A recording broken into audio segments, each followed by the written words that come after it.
con Esteban Martínez. Él es Bonchi. Bonchi est. Que le voy a preguntar también. Hola Bonchi, ¿cómo estás? Beba y Martuán, te saludamos. Bienvenido. Hola, ¿qué tal? ¿Cómo les va? Primero una aclaración, no es Bonchi, es Bonchi. Con Bonchi. Che, bien Che, Argentina. Bonchi. ¿Por qué Bonchi? Bonchi, en realidad, Bonchi es un nombre que me dicen desde siempre, que era muy chico. Perdón, estoy lejos del micrófono. Bonchi básicamente viene de un juego de palabras del lunfardo, que lo conocerán, que es el besre, es decir, el invertir las palabras. No sé si se me está permitido al aire, pero cuando uno dice, por ejemplo, dolobu, Sí, claro. está re permitido. habla de ese tipo de cosas. Y ese es el besre, el revés, dar vuelta a la palabra. Ajá. Y Bonchi en realidad es chabón al revés. Ujú. Y el diminutivo porque era chiquito. Claro. Es como un chaboncito. Claro. Mirá vos. Y se Tiene ve toda que- una vuelta. Tiene toda una vuelta. Y de hecho, bueno, yo con el tiempo adopté el seudónimo Bonchi Est Ajá. en mis redes sociales. Y bueno, y explico básicamente en qué consiste eso. Mi nombre es Esteban, entonces obviamente Est remite a Esteban.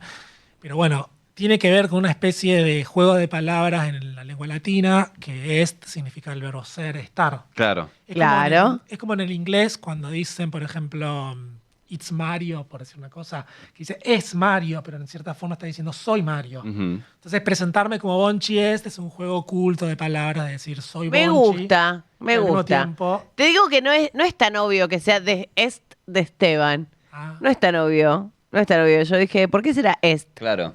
No se me ocurrió. bueno, qué sé yo, mejor Mejor, para mejor. el juego de palabras.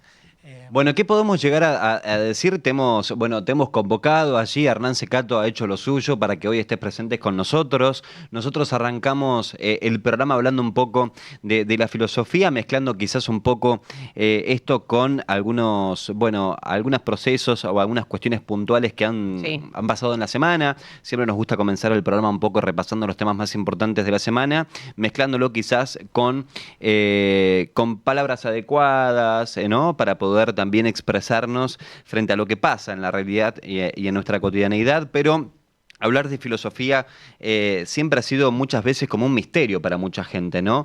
En el hecho en sí de lo que significa, de lo que implica, de la finalidad que tiene incluso, ¿no? Siento que por allí incluso he notado cómo se denigra un poco la filosofía porque es como, bueno, no se llega como a ningún lado, ¿no? Bueno, uno por ahí encuentra ese tipo de cuestiones por allí en algunos espacios o en las redes, al margen de que en el último tiempo la filosofía es como que se intentó acercar mucho a la ciudadanía en general, por allí incluso a través de las redes o incluso a través de algunos referentes. A mí me pasaba que de chico yo veía filosofía aquí y ahora con José Pablo Feynman y era fanático del programa. Más tarde después apareció Darío Stanraiver haciendo Ajá, lo suyo. también. Y creo que también Darío Stanraiver en esta última época ha generado que mucha gente tenga un acercamiento a la filosofía en general, pero como vos sos el que sabe de todo esto en definitiva, queremos preguntarte un poco y que nos cuentes, para que aprendamos un poco más acerca de la filosofía. Bueno, gracias por el reconocimiento.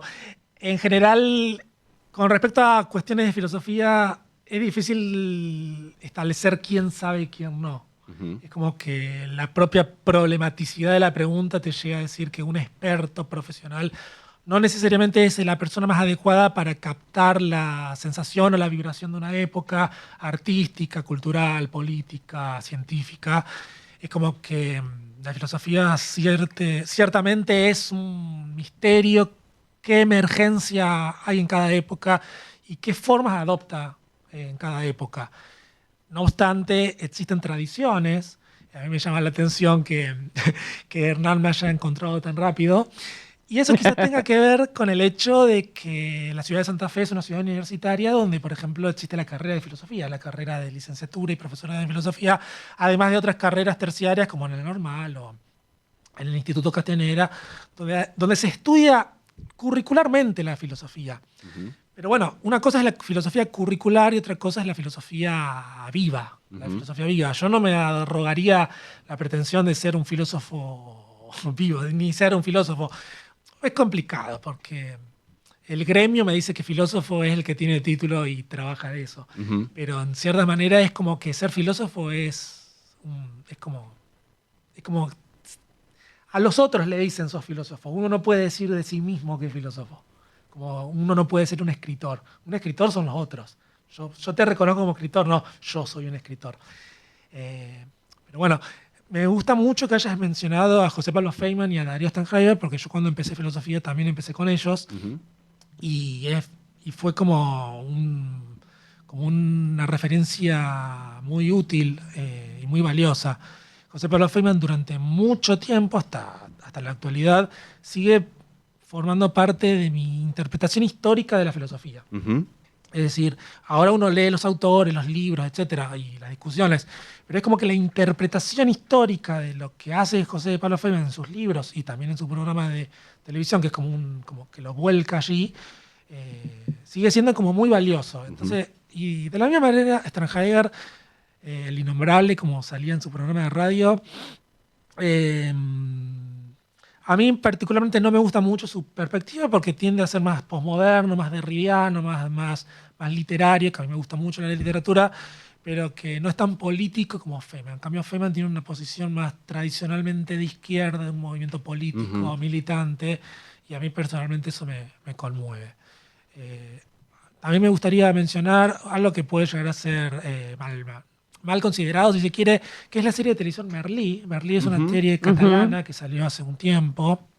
Ahora ya pasó un poco de moda, pero muchos jóvenes, más jóvenes que yo por supuesto, se sintieron atraídos por la filosofía gracias a esa serie de televisión. Bueno, yo soy uno de ellos también. Ah, A mí buenísimo. me encantó Merlí, me fascinaron las 3 temporadas, son buenísimas porque es impresionante cómo vinculan ciertos temas con muchos filósofos, ¿no? Y lo hace de una manera notable el tipo, ¿no? Merlí como profesor de escuela, de enseñanza en secundario. ¿Lo escuchabas en catalán Con un o en acercamiento. He visto la serie tantas veces que lo he visto ya en catalán, Ah, como en español, pero es interesantísima la serie. Incluso en la actualidad hay muchos fragmentos que se comparten en las redes que están Claro. buenísimos. sí. Sí, sí, es cierto. Bueno, en las redes, bueno, vivimos en un tiempo de redes y uno vive como en su propia burbuja, entonces ya no sabe qué es la realidad porque está como atrapado por el algoritmo. Sí. Pero bueno, yo me dedico a eso y me salen todo el tiempo Claro. colegas que comparten cosas de filosofía y cosas así.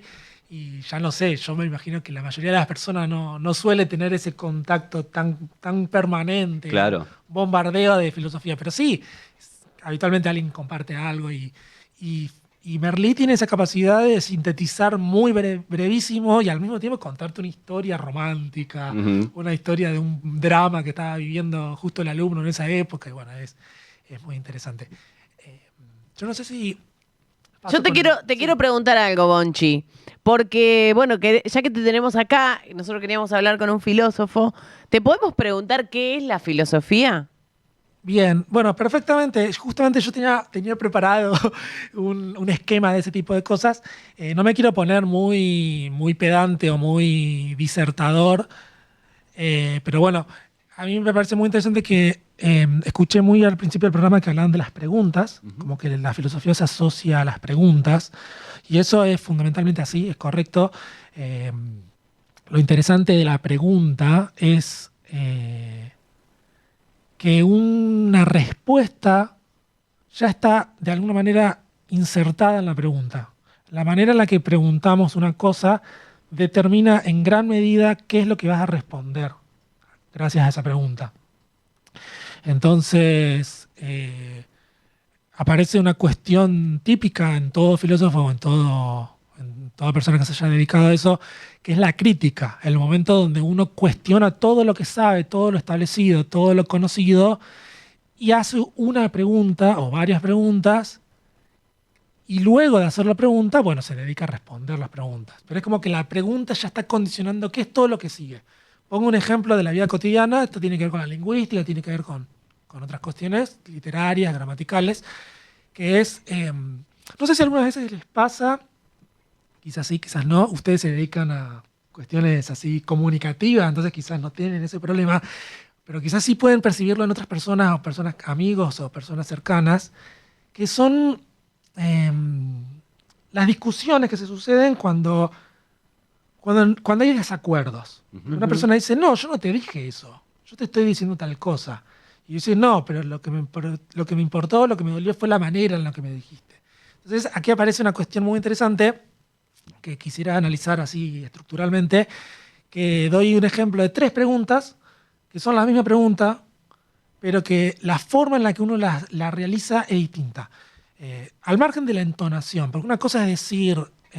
una cosa es decir con signo de exclamación, otra cosa es decir con signo de pregunta, otra cosa es decir tímidamente. Eso tiene que ver con la entonación. Pero esto tiene que ver más que nada con las palabras que uno usa. Eso también se usa, pero en el lenguaje oral. En el lenguaje escrito no hay voz. Pero si, por ejemplo, yo pregunto a una persona si ya está en cierto lugar. Por ejemplo, ya llegó a la radio. Entonces uno puede preguntar, ¿llegaste? Y esa sería una pregunta. Pero otra forma de preguntar sería, ¿ya llegaste? Y efectivamente, yo estoy preguntando lo mismo. ¿Dónde estás? Ya llegaste.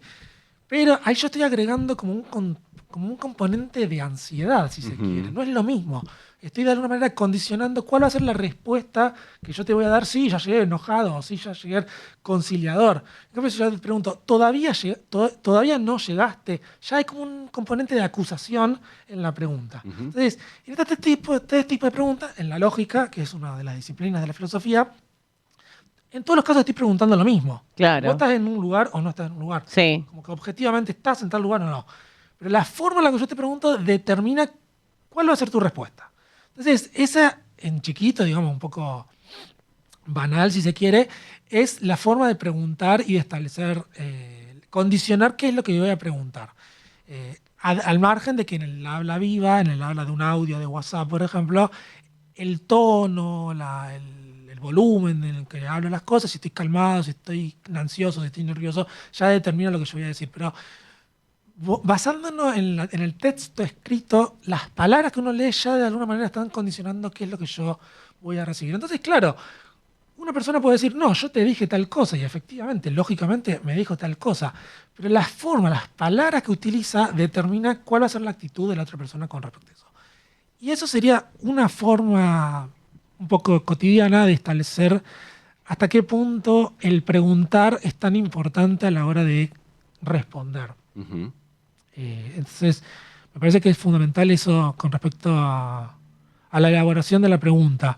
Después, bueno, hay como ejemplos así ilustres de grandes preguntas que se han hecho a lo largo de la historia, pero no, en este momento no tiene sentido de realizarlos. Bueno, me gusta cómo vas, Bonchi, contándonos de qué se trata qué es la filosofía en sí. Pero te consulto, por ejemplo, ¿cualquiera puede filosofar? Bueno, esa es una gran discusión que hay como en general dos perspectivas. Hay un filósofo italiano que fue muy utilizado por distintos partidos políticos a lo largo de los últimos años, que es Antonio Gramsci. Antonio Gramsci tiene la idea de hegemonía política y de batalla cultural, que ha sido muy utilizado tanto por izquierda como por derecha. Y para Antonio Gramsci existe una filosofía espontánea, la filosofía del obrero en la fábrica, que inmediatamente a partir de su experiencia es capaz de elaborar preguntas serias y profundas sobre su estado y condición de vida. Digamos, no hay nadie más que el obrero capaz de responder cuál es su situación de vida. Solamente quien está trabajando con la materia, con las cosas, sabe qué es lo que le conviene y qué hace. Sí. Entonces, pensar que existe una filosofía libresca o universitaria que puede llegar a determinar qué es lo que vale la pena estudiar o pensar, de alguna manera es una forma de violencia contra la gente habitual, cotidiana, común. Entonces esa es una posición seriamente filosófica de que existe una filosofía espontánea. Otra filosofía capaz de ser utilizada, que nosotros en general tendemos a utilizar mucho en la disciplina, en la universidad, es la filosofía de otro filósofo alemán, Guillermo Federico Hegel, bueno, Friedrich, etc., que es un filósofo del siglo XIX, escribe su obra más importante en 1807, y bueno, él elabora el concepto de dialéctica, de historia, de ahí se deriva la corriente marxista, etc. Pero bueno, es la idea de que no cualquiera puede hacer filosofía, porque existiría la tendencia a creer que que cualquier persona, por el solo hecho de tener razón en el sentido de facultad Ujú, De razonar. de claro. de razonamiento, es capaz de hacer filosofía por el solo hecho de que tiene razón.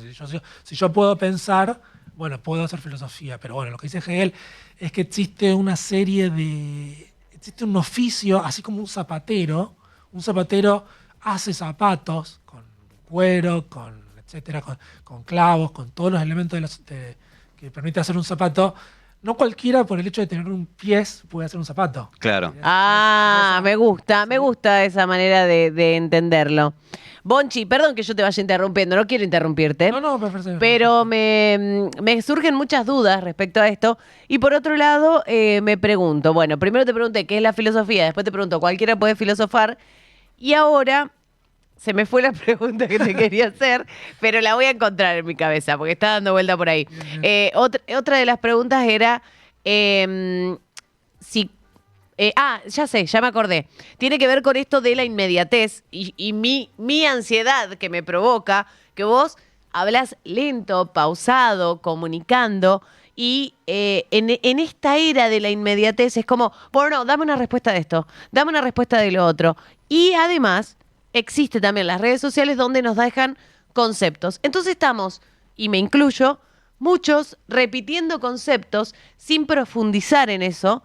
Y me resulta como que se está perdiendo esa capacidad de filosofar que teníamos antes. Bien. Bueno, quizás ya te respondo, pero quisiera decir algo porque me hace pensar tu pregunta. Uno de los problemas con los que batallamos en las facultades de humanidades o en cualquier tipo de oficio cultural, como puede ser el arte, la danza, el cine, es la cuestión de la utilidad.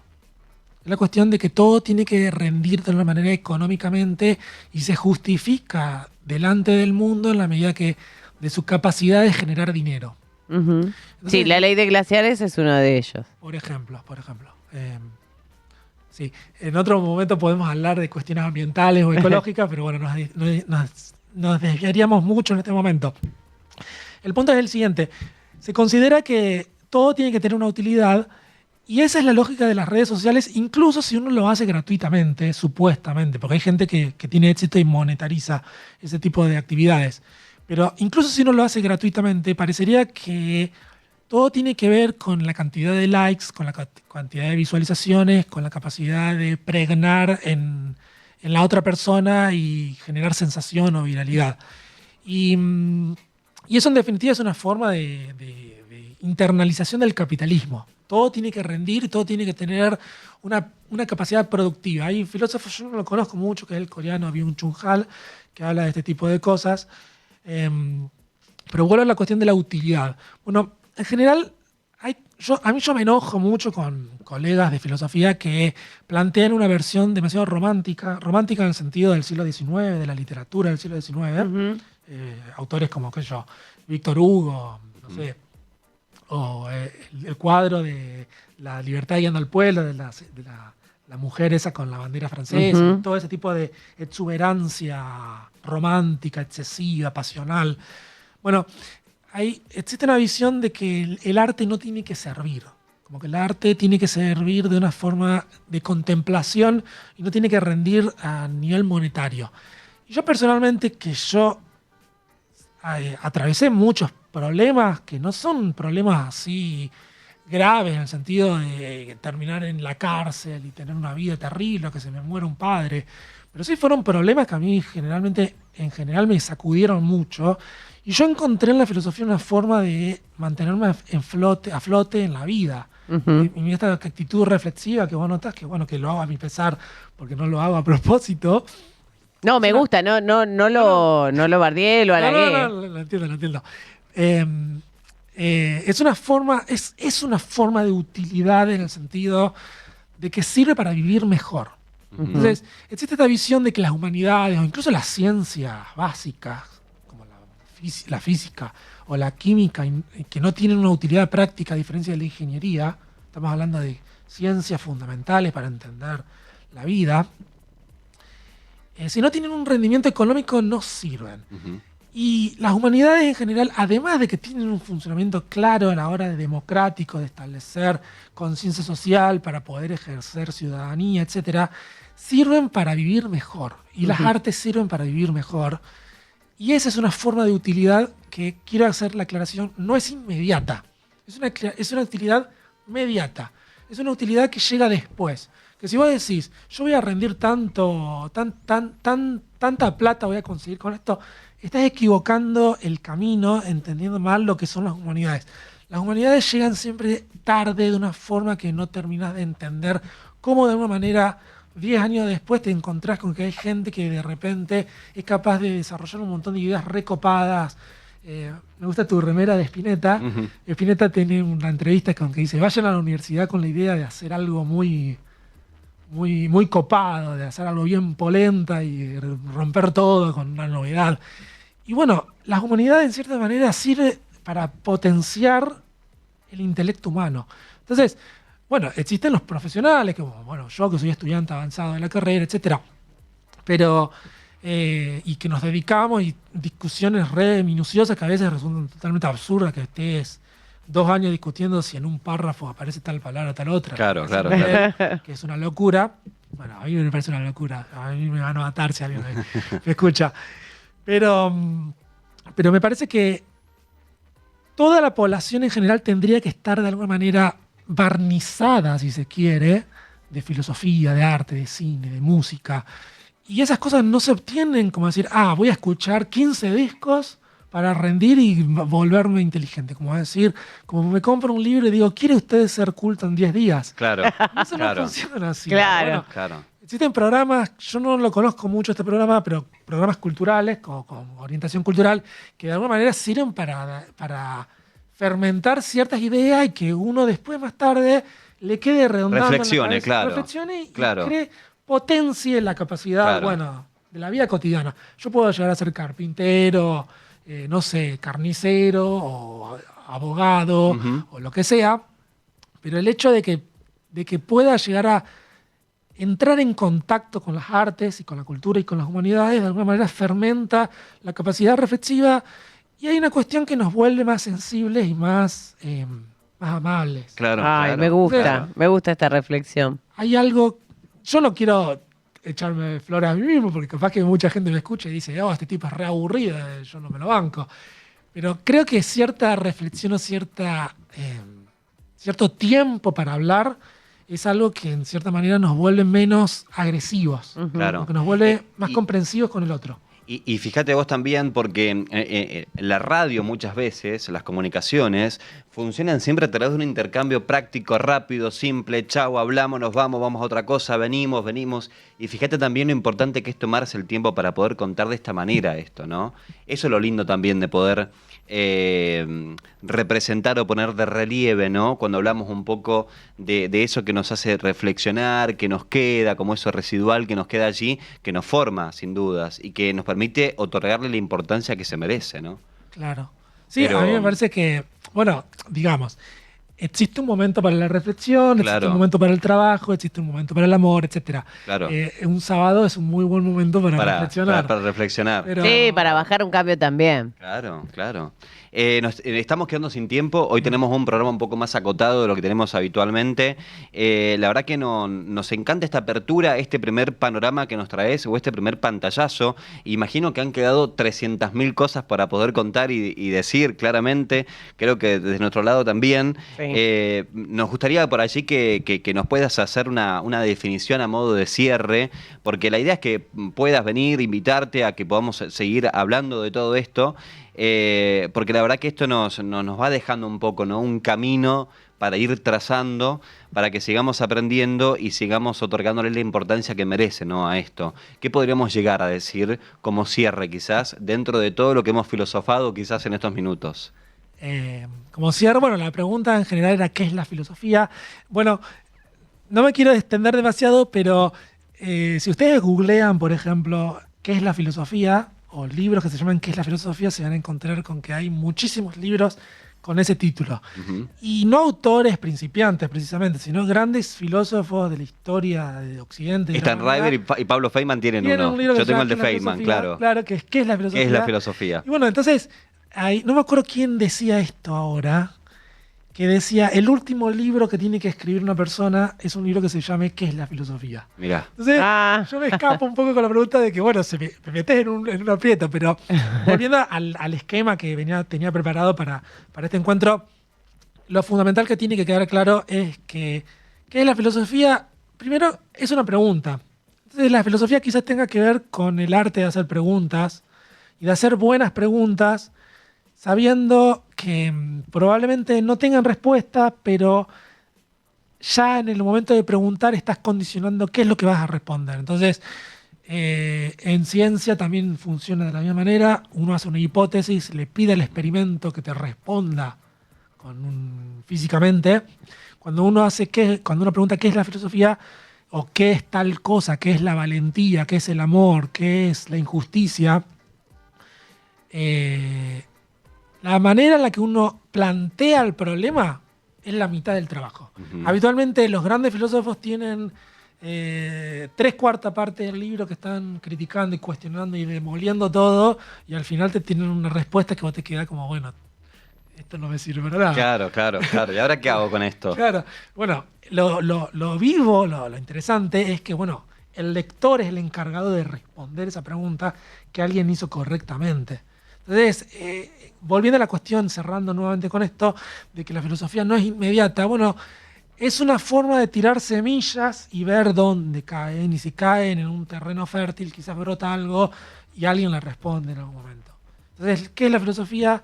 La filosofía podríamos considerar, me contradigo, pero para sintetizarlo en una frase es el arte de hacer preguntas.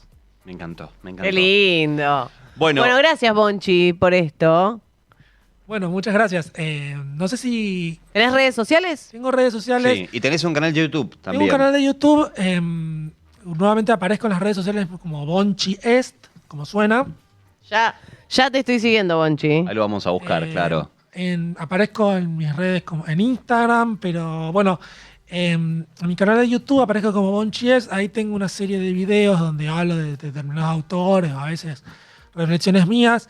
No tiene para nada la producción que encuentro acá, digamos, si quieren esperar encontrar algo muy chic, muy aesthetic, bueno, pero bueno, me van a encontrar ahí hablando con mucha familiaridad y cordialidad, y quizás a mucha gente le gusta. Buenísimo, Como que buenísimo, se claro, siente atraído claro. por eso.